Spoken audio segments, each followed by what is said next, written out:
Hey Shannon, welcome back. And so with that, I will say that the pre-planning meetings that I was able to schedule are right in alignment with what my customer wanted to hear. You know, they were excited, like, wow, I can get it one step closer. I said, well, we negative one step. One step closer is going to the pre-planning hearing and allowing them to tell us, yes, you can do this project here. So the yes came from them even agreeing that they will allow for us to do the pre-planning meeting, but the final yes is going to come from, honestly, them saying yes to the project. So I always say you got a pre-step and then you got the actual step. So the pre-step is they say yes to the pre-planning meeting, but until they tell us yes, and we can then move forward, and that's the final say.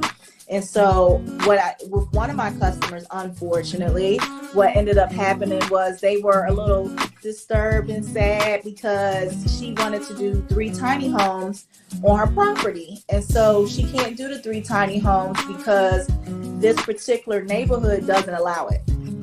And so if you're going to have a project, you can only have the project if you have a primary resident, and then you maybe can put an accessory dwelling unit on there.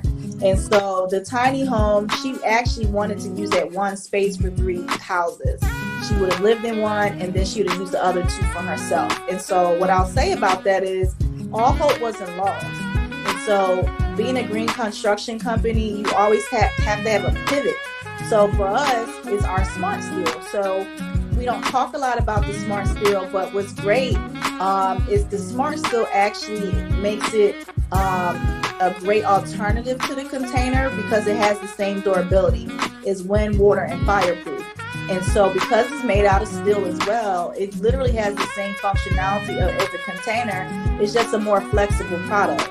So what I mean by that is if a construction project can't get done because we're using a container, we go to the smart steel as an alternative because we know that the county will say yes to that, because when they look at it, they see it as more like the equivalent to like drywall, you know, in traditional construction, not knowing that it's just panelized and it's still steel. So they don't know that. Ain't none of their business. And don't y'all go telling them nothing either, you know.